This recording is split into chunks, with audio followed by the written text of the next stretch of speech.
నమస్కారం.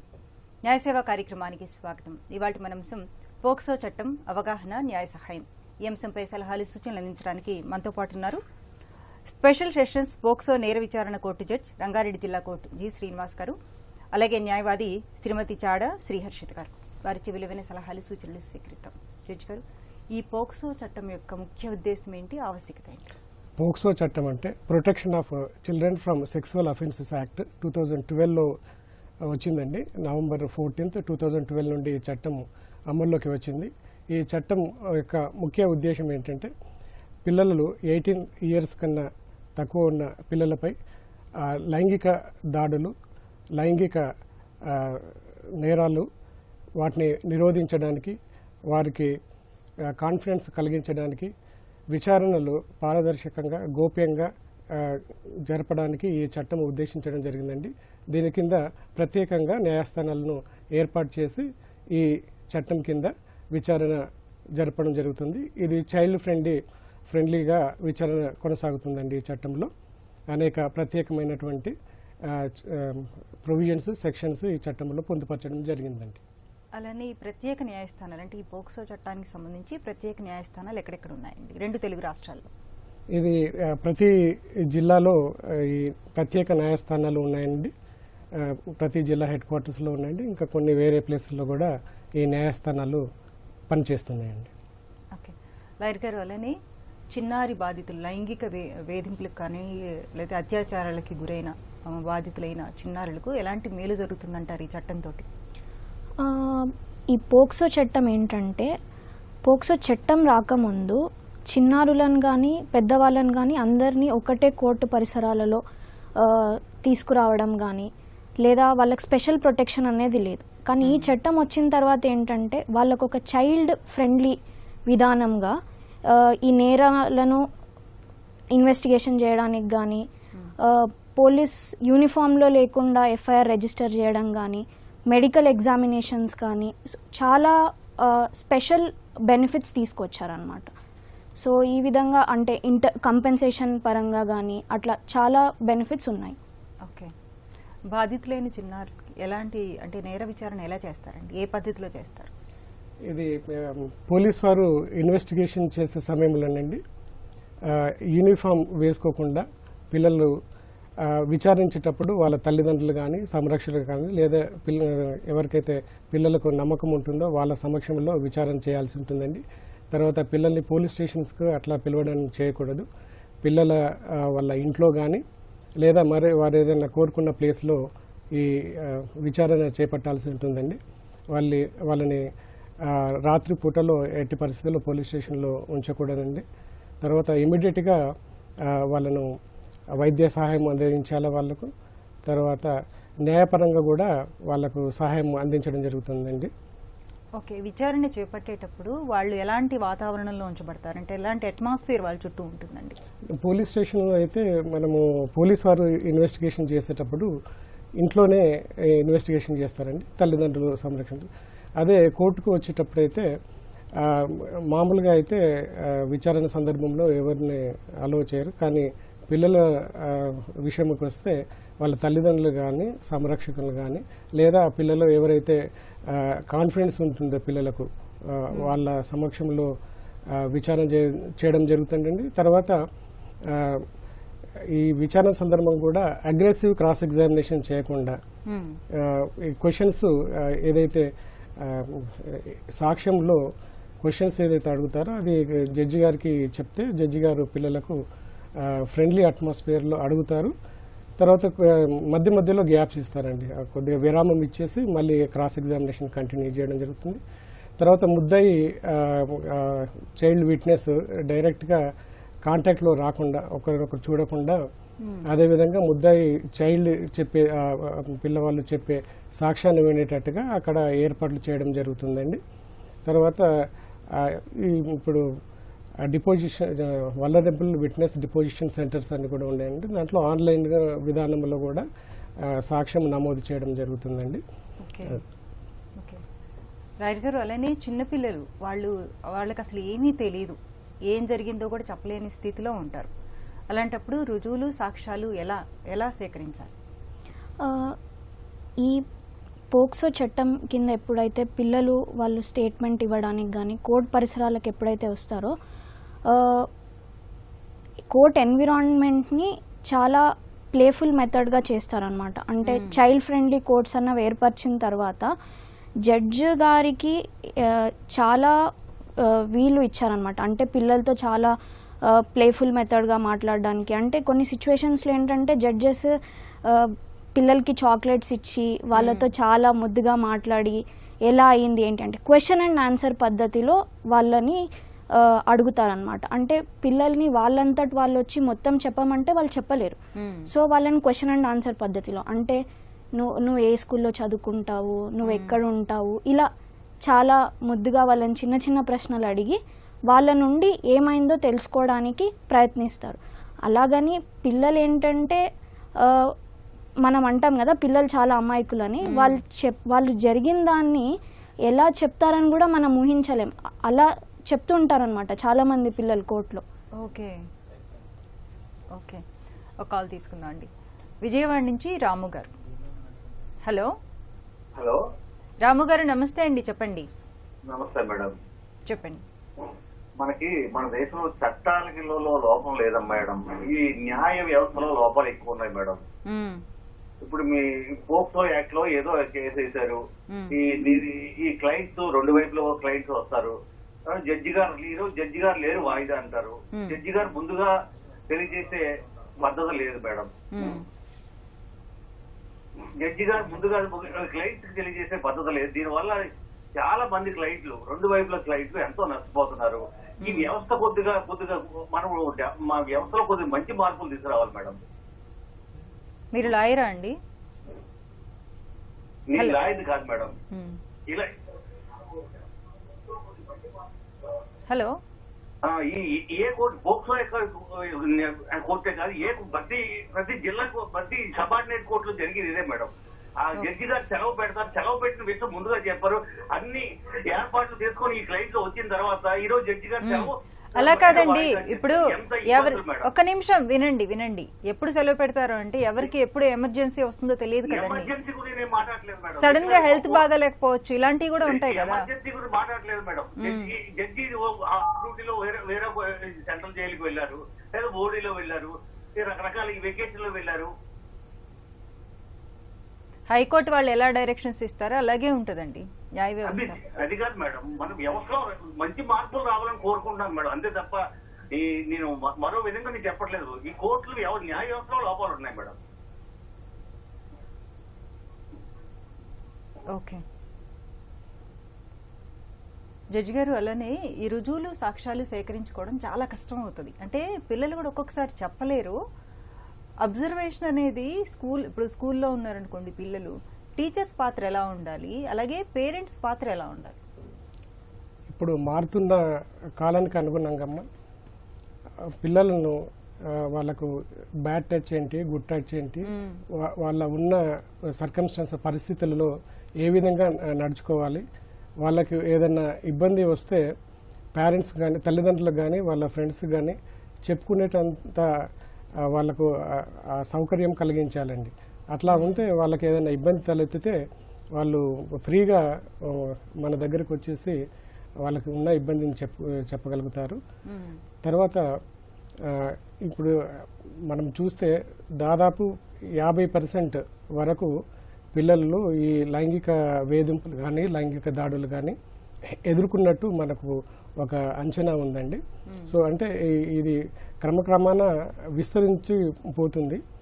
ఇప్పుడు ఈ టెక్నాలజీ యుగంలో మొబైల్ లాంటి అవి, తర్వాత ఫ్రెండ్స్ వాళ్ళ ఉన్న సహవాసం ఏ విధంగా ఉంది, ఇవన్నీ మనం గమనిస్తూ వాళ్ళకు మనం తోడ్పాటు అందిస్తే కొంతవరకు మనము వాళ్ళను ఓదార్చిన వాళ్ళం అవుతాము. వాళ్ళు ఫ్రీగా మనకు కన్వే చేసేటట్టు తెలియజేసేటట్టు జరుగుతుందండి. ఓకే మహబూబాబాద్ నుంచి సంపత్ గారు. హలో సంపత్ గారు. మేడం నమస్తే. చెప్పండి. నమస్తే అండి. మేడం ఇప్పుడు మేము వింటున్నామండి లైవ్ మీది. చెప్పండి సార్. హలో చెప్పండి sir. Madam hello hello. Okay lawyer గారు, అలానే చిన్నారులకి బాధితులకి ఎలాంటి కౌన్సిలింగ్ ఇస్తారు? ఇప్పుడు క్రైమ్ అయిన వెంటనే మన తెలంగాణ రాష్ట్రంలో ప్రత్యేకంగా ఏంటంటే భరోసా సెంటర్స్ అని ఏర్పరచుకున్నారు. ఈ భరోసా సెంటర్స్ 2 తెలుగు రాష్ట్రాల్లో ఉన్నాయంటారా? ఆంధ్రప్రదేశ్లో దాన్ని సఖీ రూపంలో ఉన్నాయి. మన తెలంగాణలో రాష్ట్రంలో మాత్రం ప్రత్యేకంగా భరోసా సెంటర్స్ అన్న ఏర్పరిచారనమాట. ఇందులో ఏంటంటే సెక్షువల్ అబ్యూజ్ విక్టిమ్స్ అంటే లైంగిక దాడులకు ఎవరైతే లోపడతారో వాళ్లకు ప్రత్యేకంగా మహిళలు కానీ పిల్లలకు కానీ ప్రత్యేక ఇది ఇవ్వడం జరుగుతుంది. సో ఇక్కడ ఏంటంటే పిల్లలకు సపరేట్ కౌన్సిలర్స్ని పెట్టి కౌన్సిలింగ్ ఇవ్వడం, అంటే ఎందుకంటే ఇలాంటిది ఏదన్నా జరిగినప్పుడు మేజర్ ఇంపాక్ట్ వాళ్ళకి మెంటల్ హెల్త్ మీద ఇదవుతుంది అనమాట. సో వాళ్ళు పెద్దగా అయిన తర్వాత ఇట్లాంటివి గుర్తుపెట్టుకోకుండా వాళ్ళు మర్చిపోయి కొంచెం మెంటల్ హెల్త్ పరంగా కొంచెం ఎదగాలి అని అనుకుంటే వాళ్ళకు ఇది చేయడానికి కౌన్సిలర్స్ని అంటే సిడబ్ల్యూసీలో కానీ చైల్డ్ వెల్ఫేర్ కమిటీ దగ్గర కానీ లేదా మన భరోసా సెంటర్స్లో కానీ ప్రత్యేకంగా రెగ్యులర్ కౌన్సిలింగ్ ఇస్తూ పిల్లల్ని అఫెక్ట్ అవ్వకుండా పేరెంట్స్కి కూడా సపరేట్గా ఇస్తున్నారు అనమాట. ఓకే, సంపత్ గారు మహబూబాబాద్ నుంచి. హలో సంపత్ గారు. మేడం చెప్పండి. ఇప్పుడు చేసిన పిల్లలు కూడా మైనర్ ఉంటారు కదండి. ఇప్పుడు బాధితురాలు కూడా మైనర్ ఉండి పిల్లలు కూడా మైనర్, నిందితులు కూడా మైనర్ ఉంటే దానిపైన ఎలా ఉంటాయి మేడం చట్టాలు కానీ ఏమైనా? ఓకే జడ్జి గారు, ఇద్దరు మైనర్లే. ఇద్దరు మైనర్లు అయితే ఎలా ఉంటుంది? బాధితులు మైనరు, తర్వాత నేరం చేసిన వారు మైనరు ఉంటే కూడా పోక్సో చట్టం వర్తిస్తుందండి. కాకుంటే ఇది పిల్లల కోర్టు జువెనైల్ జస్టిస్ బోర్డు ఉంటుంది, ఆ కోర్టులో విచారణ చేపట్టడం జరుగుతుందండి. ఇది స్పెషల్ కోర్టులో పోక్సో కోర్టులో ఈ విచారణ జరగదు, పిల్లల కోర్టులో విచారణ జరుగుతుందండి. జువెనైల్ జస్టిస్ కోర్టు అంటారు, బోర్డు అంటారు. ఇంకో డౌట్ అండి నాకు, ఇప్పుడు ఎలా అంటే ఇప్పుడు కొంతమంది కుటుంబ కలహాల వల్ల పాదకక్షల వల్ల కూడా కొంతమంది వాళ్ళ మీద నిందలు వేయడం కానీ ఇలా కేసు పెట్టడం జరుగుతుంటారు. మరి వాటిని మనం తప్పించుకోవడం ఎలా అండి? మనం చట్టపరంగా మనం ఎలా దాన్ని నిరూపించగలుగుతాం? అది మనం తప్పు జరగదని చెప్పని విచారణలో పాల్గొని మన ఇన్నోసెన్స్ని ప్రూవ్ చేసుకోవాల్సి వస్తుందండి. కోర్టులో విచారణ జరిగే టైంలో మీ క్రాస్ ఎగ్జామినేషన్ చేసి విట్నెస్ను ఆ క్రాస్ ఎగ్జామినేషన్లో రాబట్టాల్సి వస్తుందండి. విచారణ ఎదుర్కోవాల్సి వస్తుంది. మన వ్యవస్థ ఎలా ఉందంటే సార్, ఇప్పుడు పాప చెప్పింది వ్యవస్థ నమ్ముతున్నారు, అది నిజం అబద్ధం అనేది రిపోర్ట్ లో కూడా మనకు నార్మల్ గా ఏం లేకున్నా కూడా రిపోర్ట్లలో అది పాప చెప్పిన సాక్ష్యాన్ని బట్టే దాన్ని తప్పుగా భావించి కేసు ముందు తీసుకెళ్తున్నారు సార్. ఇలా జరుగుతుంది కొన్ని దుఃఖం మేము చూస్తున్నాం. దానిపైన కూడా కొంచెం చట్టాలు కొన్ని మారాలి సార్, ఎందుకంటే అది నిజంగా జరిగిందా లేదా అని కొంచెం దాన్ని డీప్ గా కొంచెం దాన్ని చేసి దాని తర్వాత శిక్ష వేయడం బాగుంటుందని అనిపిస్తుంది సార్. ఇప్పుడు నేను చెప్పిన మాదిరిగా దాదాపు 50% చిన్నారులలో ఈ లైంగిక వేధింపులు కానీ లైంగిక దాడులు కానీ ఎదుర్కొన్న వాళ్ళే.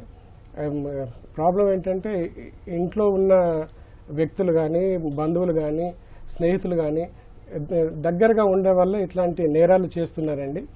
అందువల్ల ఈ పరిస్థితిని ఎదుర్కోవడానికి కఠినమైన చట్టం తీసుకురావడం జరిగింది. ఇందులో ఏంటంటే నేరము చేసినట్టుగానే ఈ చట్టం కింద పరిగణించబడుతుంది. నేరం చేయలేదు అని ఎవరైతే అక్యూజ్డ్ ఉంటాడో ముద్దాయి ఉంటాడో అతను నిరూపించుకోవాల్సి ఉంటుందండి. ఈ కఠిన చట్టం ఉన్న పరిస్థితుల్లో అవసరం అండి. మనకు ఇన్నోసెన్స్ ప్రూవ్ చేసుకోవాలంటే కోర్టులో విచారణ సమయంలో క్రాస్ ఎగ్జామినేషన్ చేసుకుని మనము ఆ విధంగా ఇన్నోసెన్స్ ప్రూవ్ చేసుకోవచ్చండి. అవును సార్, చట్టం ఇవ్వడం కూడా చాలా వరకు మంచిది సార్, ఎందుకంటే పిల్లల మీద దాడులు జరగకుండా సురక్షితంగా మనం బాగుంటుంది సార్. ఇది చిన్నపిల్లల మంచి విషయం ఇది. కాకపోతే కొంతమంది తప్పు చేయకుండా కూడా ఇది బలి అవకాశం కూడా ఉన్నది సార్. తల్లిదండ్రుల వల్ల వాళ్ళ గొడవల వల్ల పంచాయతీల కొంచెం ఉంది, వాళ్ళ పిల్లల్ని ఇరికించి వాళ్ళని ఇబ్బంది పెట్టే అవకాశం కూడా ఇలా మేము చూస్తున్నాం సార్. ఈ మధ్య జరుగుతుంది ఇట్లా. అంటే తప్పుడు కేసు పెట్టిన వ్యక్తులు ఎవరైనా ఉంటే అది నిరూపించుకోగలిగితే ఆ తప్పుడు కంప్లైంట్ ఇస్తే వాళ్ళ మీద కూడా ఈ పోక్సో చట్టంలో శిక్ష విధించడానికి ఆస్కారం ఉందండి. పిల్లలు తప్పు చెప్పినా కూడా తప్పు కంప్లైంట్ ఇచ్చినా వాళ్ళకు ఎగ్జామ్షన్ ఉంది, కానీ మిగతా వారికి ఎవరైతే తప్పుడు కంప్లైంట్ ఇస్తే వాళ్ళని కూడా ఈ శిక్ష ఉంటుందండి ఈ చట్టంలో, అది గమనించుకోవచ్చు. అలాగే జడ్జి గారు, జువెనైల్ జస్టిస్ యాక్ట్కి, బోర్డుకి, అలాగే ఇప్పుడు పోక్సో కోర్టుకి డిఫరెన్స్ ఏంటంటారు? జువెనైల్ జస్టిస్ బోర్డు ముందు ఎవరైతే 18 సంవత్సరాల కన్నా తక్కువ పిల్లలు ఈ నేరాలలో ఇరుక్కున్నవారు ఉంటారో వాళ్లకు ఆ కేసెస్ అక్కడ విచారణ చేపట్టడం జరుగుతుందండి. ఇక్కడ బాధితులు 18 సంవత్సరాల కన్నా తక్కువ బాధితుల మీద ఏదైతే నేరాలు, లైంగిక నేరాలు జరుగుతాయో అది ఆ కేసులు పోక్సో కోర్టు కింద, ప్రత్యేక న్యాయస్థానం కింద ముందు విచారణ జరుగుతుందండి. ఓకే, అంటే బాధితుల వయసు ఏమన్నా మెన్షన్ చేసి, నిందితుల వయసు కానీ బాధితుల వయసు కానీ ఏమన్నా పర్టికులర్గా మెన్షన్ చేశారా అండి ఇందులో పోక్సో యాక్ట్లో? పోక్సో యాక్ట్లో 18 సంవత్సరాల లోపు ఉన్న వాళ్ళు, బాలులైనా బాలికలైనా కూడా ఇందులో బాధితులైతే ఈ చట్టము లైంగిక వేధింపుల లేదా లైంగిక దాడి బాధితులైతే ఈ చట్టం కింద విచారణ జరుగుతుందండి. ఓకే, అలాగే పిల్లలు వీళ్ళని రక్షణ, అంటే వీళ్ళకి విచారణ పూర్తయిన తర్వాత పిల్లలకి రక్షణ ఎలా కల్పిస్తారండి? వాళ్ళకు నష్టపరిహారము ఒకటి ప్రత్యేక అంశం ఉందండి. తర్వాత ఇప్పుడు ఎవరైతే నిందితులు ఉంటారో, అక్యూజ్డ్ ఉంటారో వాళ్ళ నుండి ఏదైనా ఇబ్బంది తలెత్తితే దానికి ప్రత్యేకంగా మళ్ళీ కంప్లైంట్ చేయొచ్చు, లేదా పోలీసు వారు ప్రొటెక్షన్ ఇస్తారు. న్యాయస్థానం కూడా అప్రోచ్ అయితే న్యాయస్థానం కూడా వాళ్ళకు రక్షణ కల్పిస్తుందండి. ఒక రిహాబిలిటేషన్ కూడా దీంట్లో మనకు చట్టంలో ప్రొవైడ్ చేయడం జరిగిందండి. ఓకే, మరి కాల్ తీసుకుందాం అండి. హైదరాబాద్ నుంచి హరి గారు. హలో. హలో, నమస్తే అండి హరి గారు. నమస్తే. నమస్తే మేడం. చెప్పండి మేడం. మా పాపది జరిగింది మేడం. ఆ పాపకు 17 years లో ఉన్నప్పుడు జరిగింది మేడం. 17 years అండి? అవును మేడం. ఓకే. అయితే పాప చెప్పడమే లేటుగా చెప్పింది మేడం మాకు. అయితే 1.5 year లేటుగా ఆ అమ్మాయి సతమతమై మాకు చెప్పడం జరిగింది మేడం. ఆ తర్వాత నేను ధైర్యం చేసి కేసు పెట్టాను మేడం. ఓకే. పెట్టినాక అతను police officer madam, CI cadre. అయితే మేము ఆ కాలనీలో కిరాయి ఉంటున్నాము. ఓకే. ఇక అది వేరే విషయంలో అతను మేము లేని టైంలో వేరే విధంగా వచ్చి అమ్మాయిని అబ్యూస్ చేశాడు. అయితే అక్కడి నుంచి ఆ భయంతో మేము ఆ ఇల్లు ఖాళీ చేసి వచ్చాం మేడం. ఓకే. ఇప్పుడు ఏమైంది అంటే అతను లేటుగా చెప్పిండ్రు కాబట్టి హైకోర్టు నుంచి అతను నాకు అరెస్ట్ తెచ్చుకున్నాడు మేడం. అతను అరెస్ట్ చేయలేదు. అతను మేము ఏ కంప్లైంట్ చేసినా మళ్ళీ పోలీసులను కూడా అతను మేనేజ్ చేసి ఏం చేసిందంటే, మేము అక్కడి నుంచి వచ్చినాం కదా మేడం, వచ్చిన తర్వాత ఆ ఉన్న వాచ్మెన్ ఆ ఇంటి ఓనర్ నే విట్నెస్ గా పెట్టింది. ఓకే.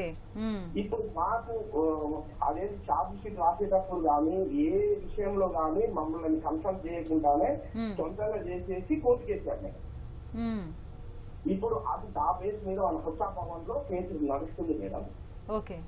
కానీ మేము ఏ విధంగా ఎదుర్కోవాలనేది మాకు అర్థం కావట్లేదు మేడం. ఎందుకంటే మేము విజ్ఞానం లో తీసుకురాలేము. వాళ్ళు ఏ విధంగా అయితే ఆయనకు అనుకూలంగా ఉన్న వాళ్ళనే విట్నెస్ కింద వాళ్ళు. వైద్య పరీక్ష ఏమైనా జరిగిందా అండి? వైద్య అంటే ఓన్లీ అబ్యూస్ అయింది మేడం. ఓకే. అటెంప్ట్ అవ్వలేదు. అటెంప్ట్ అవ్వలేదు. అమ్మాయి బెడ్రూమ్ లో ఉండి పట్టుకొని ప్రైవేట్ పార్ట్స్ అవన్నీ చేస్తే అమ్మాయి తప్పించుకొని వచ్చి పిల్లబడి తర్వాత నాకు ఆ తర్వాత చెప్పడం జరిగింది అన్న తెలిసిన అతను. ఓకే. మా ఇంట్లో అంటే మా మిసెస్ వాళ్ళ సంబంధించిన వ్యక్తి. సో ఆమె కూడా వాళ్ళు ఏమొద్దు అని ఆమె కూడా వాడికే సపోర్ట్ చేయడం జరిగింది. ఓకే. సో ఈ కానీ ఇప్పుడు ఈ కేసులో ఏమైతుందంటే మేడం ఏదో జరుగుతుంది. మొత్తానికి మాకు ఏం ఇన్ఫర్మేషన్ లేదు. భరోసా సెంటర్ అయిపోయింది. మన ఏది కోర్టులో కూడా అదే విట్నెస్ ఇన్ కెమెరా కూడా అయిపోయింది మేడం. ఓకే. ఇప్పుడు మీరు కేసు పెట్టామని చెప్పారు కదా, అమ్మాయి మేజర్ అయ్యాక కేసు పెట్టారా అండి? మైనర్ ఉన్నప్పుడే పెట్టారు. పెట్టి ఆ తర్వాత మేజర్ అయింది. ఓకే లాయర్ గారు. సో కాకపోతే ఇప్పుడు ఏంటంటే నా డౌట్ లాయర్ గారిని అడిగే నా డౌట్ ఏంటంటే మేడం, ఇప్పుడు మేము ఆ కేసుకు సాక్ష్యాలని వాళ్ళని మేము ప్రొడ్యూస్ చేయలేదు. వాళ్ళు మేము చేస్తే రాదు. ఇప్పుడు అమ్మాయిది ఒకటే సాక్ష్యం ఉంది. నేనేం చేయాలి మేడం? ఓకే లాయర్ గారు. చాలా కేసెస్లో కూడా sole testimony of the witness అంటే అమ్మాయి విక్టిమ్ చెప్పిన స్టేట్మెంట్ బేసిస్గా కూడా జడ్జెస్ సర్కమ్స్టాన్షియల్ ఎవిడెన్స్ని కన్సిడర్ చేసి కేసులో ఉన్న నిజాలను ఇది చేసి కన్విక్షన్ ఇచ్చిన ఇన్స్టెన్సెస్ చాలా ఉన్నాయి. సో ఇక్కడ ఏంటంటే మనము మేజర్గా మన సైడ్ నుండి ఎవిడెన్స్ అంటే అమ్మాయి స్టేట్మెంట్ ఎలా చెప్పింది, అంటే మీరు ఆల్రెడీ ఇన్ కెమెరా ట్రయల్ అయిపోయిందని చెప్తున్నారు కాబట్టి అమ్మాయి స్టేట్మెంట్ ఎలా చెప్పింది, తర్వాత అదర్ సర్కమ్స్టాన్షియల్ విట్నెసెస్ ఆధారంగానే కేసు ముందుకెళ్తుందండి. సో అది ఎవిడెన్స్ ఎలా ఉంది అన్నది ఆ బేసిస్ మీద మనము అంటే చెప్పగలుగుతాం ఏమవుతుంది ఫర్దర్గా అని చెప్పి. అంటే సాక్షులు అందరినీ తన వైపు పెట్టుకున్నారు అని చెప్తున్నారు. అదే నేను చెప్పేది ఏంటంటే సోల్ టెస్టిమోనీ విక్టిమ్ టెస్టిమోనీ ఆధారంగా కూడా సరిపోతుంది.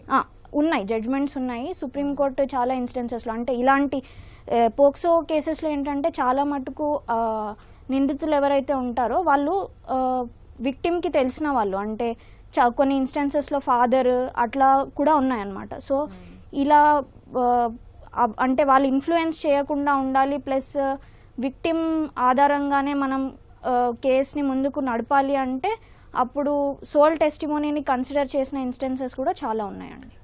ఇందులో ఇంకో ఏంటంటే అండి, మనకు లీగల్ అసిస్టెన్స్ ఇస్తారండి. వేరే క్రిమినల్ కేసులో పబ్లిక్ ప్రాసిక్యూటర్ గారు ఉంటారు, ఈ కోర్టులో స్పెషల్ పబ్లిక్ ప్రాసిక్యూటర్ గారు ఈ కేసెస్ చూస్తారు. అది కాకుండా బాధితురాల తరఫున ఒక లీగల్ అసిస్టెన్స్ కావాలంటే ప్రొవైడ్ చేయాలని చట్టం చెప్తుందండి. మీరు ఆ కేసులో ఏం జరుగుతుంది ఏంటి అనే డీటెయిల్స్ మీరు తెలుసుకోవడానికి ఆస్కారం ఉంటుందండి. మీరు అవసరం ఉంటే మీరు ఒక అడ్వకేట్ను సహాయం తీసుకొని మీరు కూడా పబ్లిక్ ప్రాసిక్యూటర్తో సహా దాని కేసును ముందుకు తీసుకెళ్ళవచ్చండి. ఓకే, మరో కాల్ తీసుకుందాం అండి. నిజామాబాద్ నుంచి యాదగిరి గారు. యాదగిరి గారు నమస్తే అండి, చెప్పండి. Hello hello. ఓకే జడ్జి గారు, అలానే నిందితులకి ఇప్పుడు ఎలాంటి శిక్షలు ఉన్నాయి? ఈ చట్టము కఠినమైన శిక్షల్ని నిర్దేశిస్తుందండి. 3 సంవత్సరాల నుండి డెత్ మరణశిక్ష వరకు కూడా ఈ చట్టంలో శిక్షలు ప్రొవైడ్ చేయడం జరిగిందండి. అంటే దాని తీవ్రతను బట్టి నేరం యొక్క తీవ్రతను బట్టి 3 సంవత్సరాల నుండి డెత్ పెనాల్టీ కూడా ఇవ్వడానికి ఉంటుందండి. తర్వాత 12 సంవత్సరాల కన్నా తక్కువ వయసున్న పిల్లలను ఇట్లాంటి అత్యాచారాలు చేస్తే, నేరాలు చేస్తే వాళ్ళకు డెత్ పెనాల్టీ కూడా ఇవ్వడానికి ఈ చట్టంలో నిర్దేశించడం జరిగిందండి. ఓకే, ఇంతకుముందు కాలర్ అడిగినట్లుగా సాక్ష్యాధారాలు వాళ్ళకు అనుకూలంగా మార్చుకున్నారు అవతల వాళ్ళు. సో ఈయనకున్న ఒకటే ఏంటంటే ఆ పాప చెప్పడం వరకే. సో దీన్ని బేస్ చేసుకొని కోర్టు తీర్పిస్తుందంటారు. అంటే ఎట్లా జరుగుతుందంటారు ఇలాంటి సందర్భాల్లో? ఏం చేయొచ్చు? ఎలా జరుగుతుంది విచారణ? ఎలా జరుగుతుంది? బాధితురాలి స్టేట్మెంట్ను, వాళ్ళ సాక్ష్యాన్ని మనము అత్యంత నమ్మదగినగా తీసుకుంటామండి. బాధితులు ఒక్కరు చెప్పినా కూడా ఆ సాక్ష్యాన్ని ఆధారం చేసుకొని శిక్ష విధించడానికి ఆస్కారం ఉంటుందండి. అయితే ఇప్పుడు మీరు చెప్పినట్టు పోలీసు వారు ఇన్వెస్టిగేషన్ చేసినప్పుడు కూడా ఈ లీగల్ అసిస్టెన్స్ తీసుకొని అప్పటి నుండి కూడా ఈ కేసును పురోగతి ఏ విధంగా ఉంది, ఏం జరుగుతుంది అన్ని విషయాలు తెలుసుకోవడానికి ఆస్కారం ఉంటుందండి. ముందు నుండి ఆ లీగల్ అసిస్టెన్స్ తీసుకోవచ్చు. ఇట్లాంటి ఏదైనా డౌట్ ఉందనుకోండి, ఏదైనా పోలీసు వారు కానీ ఇంకా పెద్ద వ్యక్తులు ఏదైనా ఇన్వాల్వ్మెంట్ ఉన్నప్పుడు లీగల్ అసిస్టెన్స్ తీసుకొని కేసును ప్రతిరోజు డే టు డే ఏం జరుగుతుంది అన్న విషయాలను తెలుసుకోవడానికి ఆస్కారం ఉంటుందండి. హైదరాబాద్ నుంచి వీరయ్య గారు. హలో హలో వీరయ్య గారు నమస్తే అండి, చెప్పండి. నమస్తే అండి, మీ వాయిస్ కొంచెం బాగా రావట్లేదు, వినపట్లేదు. ఇప్పుడు ఓకేనా సార్? వాయిస్ వినపడింది కానీ సౌండ్ తక్కువగా ఉంది. ఓకే, సార్ మాట్లాడింది బాగా వినపడింది. ఓకే సార్, చెప్పండి మీ సమస్య ఏంటో చెప్పండి. ఏం లేదండి, సమాజంలో చూస్తున్నామండి, పసిపిల్లలు ఒకటి దండితే శిక్ష చేస్తానే ఉంటారు. మరి వాళ్ళని నిర్ధారణ చేయలేక వాడు అబ్బాయి అయినాక వాడిని ఉరి తీయటం కానీ ఎన్కౌంటర్ చేయలేదు చట్టం. ఓకే జడ్జి గారు, అంటే చిన్న పిల్లలు కదండి పాపం, ఏముందండి మనము చట్ట ప్రకారం వెళ్ళాలండి. ఎన్కౌంటర్ చేయడము అవన్నీ వాటికి రూల్స్ ఉంటాయిలే. అంటే ఆవేదన కనిపిస్తుంది వాడు చేసే దుర్మార్గం గుణం. చట్ట ప్రకారం వెళ్లాల్సి ఉంటుందండి. మనము చట్టాన్ని చేతిలోకి తీసుకుని ఎన్కౌంటర్లు అవి అంటే అది భావ్యం కాదండి. అదే అంటే మన ఏదో అంటే నీతో అంటున్నాను కానీ భయోడు మరి అలా తీసుకుంటే అసలు రెండోడు చేయడుగా అది దానికోసం. ఓకే అండి, మీ ఆవేదన అర్థమైంది సార్. చట్టాలు ఉన్నాయి, వ్యవస్థ ఉంది. సో పోక్సో చట్టం అనేది చాలా స్ట్రాంగ్. అది తప్పు ఎవరు చేసినా సరే శిక్ష తప్పదు. ఓకే అండి, మీ ఆవేదన అర్థమైంది. మరో కాల్ తీసుకుందాం అండి. సంపత్ గారు హైదరాబాద్ నుంచి, అమలాపురం నుంచి. హలో, నమస్తే అండి, చెప్పండి.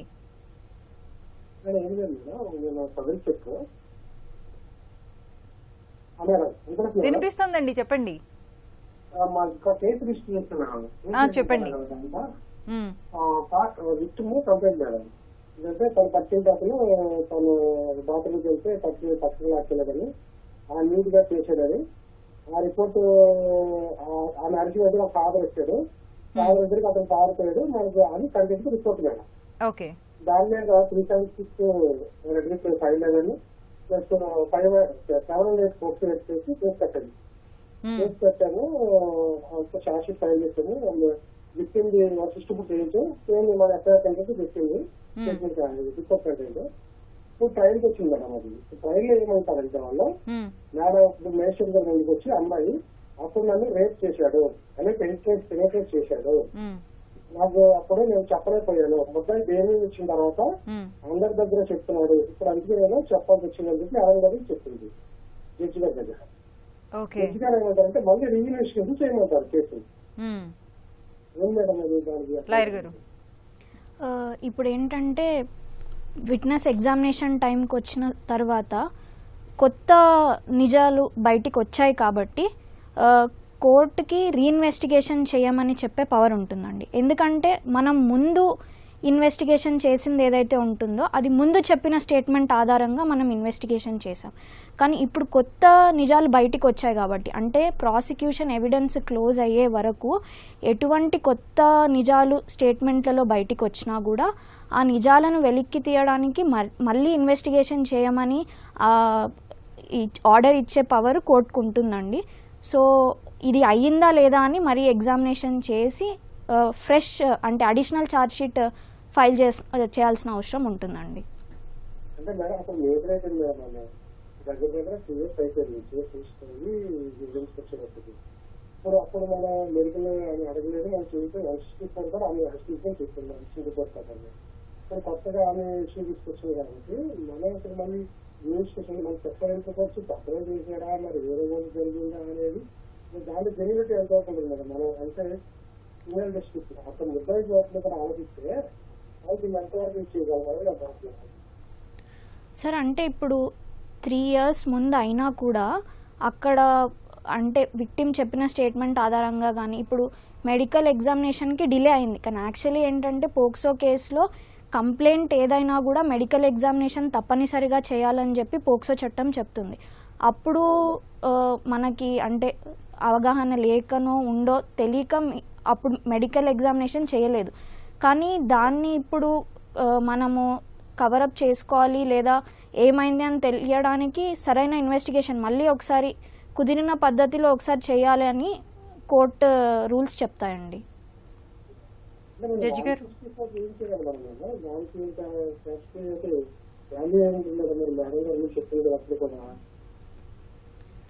కరెక్టే అండి. కాకపోతే ఇప్పుడు విక్టిమ్ మానసిక స్థితి సరిగ్గా లేకపోవడం వల్ల అప్పుడు వాళ్ళు కొన్ని విషయాలు చెప్పొచ్చు చెప్పకపోవచ్చు.